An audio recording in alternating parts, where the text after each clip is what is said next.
Bismillahirrahmanirrahim.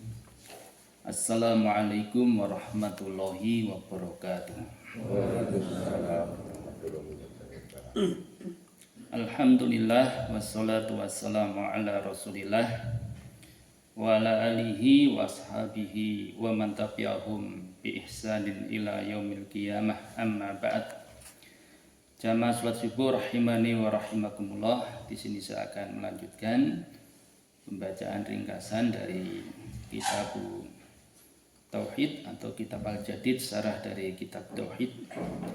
Telah sampai kepada sebuah riwayat, yakni Ibnu Abi Hatim meriwayatkan dari Hudzaifah radhiyallahu anhu, semoga Allah meridhoinya, bahwa ia melihat seorang laki-laki mengenakan benang di tangannya untuk mengobati sakit demam.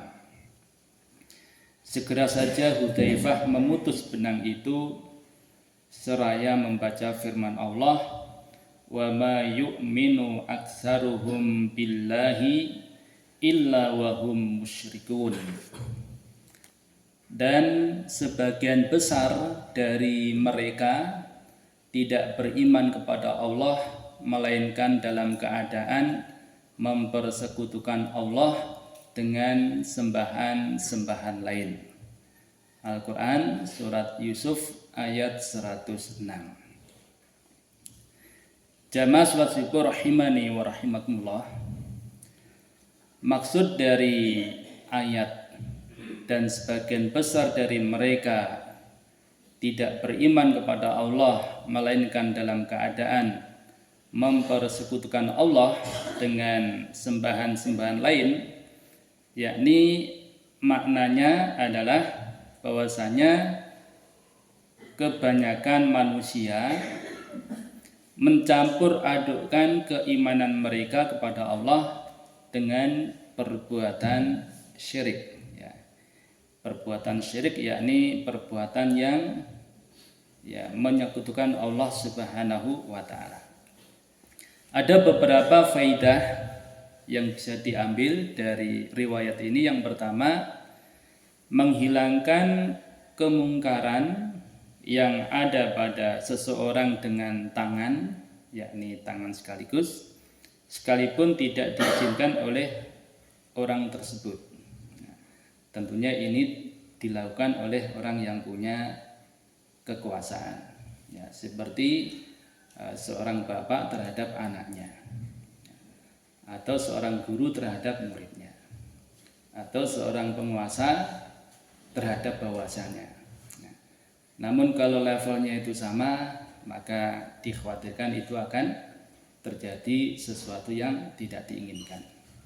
Makanya tahapan nahi mungkar itu sebagaimana yang disabdakan oleh Rasulullah SAW, "Barang siapa di antara kamu melihat kemungkaran, maka hendaklah ia merubah dengan tangannya." Nah, ini tugas tadi. Seorang bapak terhadap ayahnya, terhadap anaknya, seorang guru terhadap muridnya, kemudian seorang suami terhadap keluarganya, kemudian penguasa terhadap rakyatnya. Namun bila mana memungkinkan, maka tidak masalah, boleh. Kemudian yang kedua adalah dengan lisannya. Tadi dengan tangan, kemudian dengan lisan. Ini tentunya tugas para ulama, kemudian orang-orang yang mampu untuk memberikan nasihat kepada orang lain. Kemudian yang ketiga, kalau tidak mampu dengan lisan, maka dengan hatinya, merubah kemungkaran dengan hatinya, dan itu adalah selemah-lemah iman. Wadhalika at'aful iman, yang demikian itu selemah-lemah iman. Baik. Kemudian yang kedua adalah memakai benang dan sejenisnya untuk menolak balak, termasuk perbuatan syirik. Jadi memakai benang dan sejenisnya apapun, tidak hanya benang, bisa berupa akik, bisa berupa apalah gitu ya. Tapi kalau diyakini itu untuk menolak bala, maka ini termasuk perbuatan syirik. Kemudian wajib hukumnya mengingkari kemungkaran. Ya. Jadi mengingkari kemungkaran maka itu hukumnya wajib. Namun perlu diingat ya, sebelum kita bertindak tentu kita harus belajar kemungkaran itu seperti apa sih, kan begitu. Jadi tidak waton langsung ditindak, tentu harus dilihat kemungkaran itu. Ya, harus jelas-jelas ya bahwasanya sesuatu itu adalah mungkar. Tentunya dengan ilmu, dengan belajar agama. Ya, sehingga bisa membedakan, oh ini kebaikan, oh ini kemungkaran, biar jelas. Ya, seperti itu. Kemudian dari riwayat ini bisa kita lihat atau kita ambil faidah tentang dalamnya pemahaman para sahabat dan luasnya ilmu mereka. Dalamnya pemahaman para sahabat dan luasnya ilmu mereka. Yang selanjutnya, syirik tetap terjadi di tengah-tengah umat ini. Jadi orang yang sudah bersyahadat pun terkadang kalau istilahnya jahil terhadap ilmu agama, tidak tahu menahu tentang ilmu agama, tidak mau belajar, maka rentan sekali untuk bisa berbuat kesyirikan. Itu makanya kita dituntut untuk belajar agama. Untuk apa? Tentunya untuk menghindari hal-hal perbuatan-perbuatan yang mendatangkan kemurkaan Allah Subhanahu wa taala, yang diantaranya adalah kesyirikan tersebut. Nah, kemudian bahwasanya kadangkala terkumpul di dalam hati seseorang keimanan dan kesyirikan. Nah, jadi dari riwayat ini bisa kita ambil faidah bahwasanya ya, kadangkala atau ada kalanya ya, terkumpul di hati seseorang itu apa? Keimanan dan kesyirikan. Ya. Jadi kita tidak boleh merasa bersih dari kesyirikan, tidak boleh merasa bersih dari kemunafikan.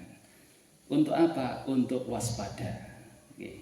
Jangankan kita, Umar bin Khattab radhiyallahu anhu ya, terhadap Hudzaifah ini, di mana Hudzaifah ini yakni Hudzaifah ibnu Yaman ini adalah dikenal dengan kalangan para sahabat adalah sahibus sir, ya, pemilik rahasia.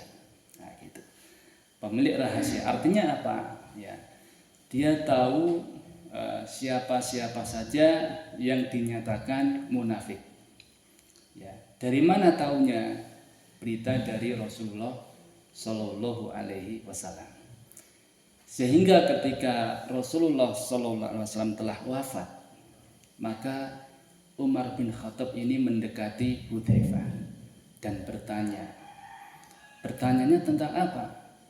Bertanya, apakah engkau mendapati Rasulullah SAW menyebut diriku, yakni menyebut siapa namanya Umar bin Khattab termasuk orang munafik, ya, sampai segitunya. Ya. Rasa khawatirnya Umar bin Khattab, orang yang paling mulia setelah Abu Bakar As-Siddiq, ya radhiyallahu anhu, tetapi ada rasa begitu. Nah maka ya bagaimana dengan kita, kan itu. Jadi harus ada rasa khawatir kalau diri kita ini terjangkiti ya kemunafikan, terjangkiti kesyirikan. Untuk apa? Waspada. Jangan sampai kita terjerumus di dalam perbuatan-perbuatan yang dimurkai oleh Allah Subhanahu wa taala tadi. Dan yang terakhir, jamaah salat subuh rahimani wa rahimakumullah, tindakan Hudzaifah, semoga Allah meridhoinya, itu menerangkan kepada kita bahwa memakai benang untuk menolak bala. Jadi benang ini hanya contoh ya, bisa jadi wujudnya apapun ya. Memakai benang dan sejenisnya untuk menolak bala termasuk perbuatan syirik, sebab menolak bala adalah merupakan hak khusus Allah Subhanahu wa taala. karena Allah yang mendatangkan kebaikan dan juga yang bisa menolak bala, mengusir bala, menghilangkan bala. Demikian, semoga bermanfaat. Banyak kekurangan mohon dimaafkan. Kita akhiri, subhanakallahumma wa bihamdika asyhadu an la ilaha illa anta astaghfiruka wa atubu ilaik. Wassalamualaikum warahmatullahi wabarakatuh. Waalaikumsalam warahmatullahi wabarakatuh.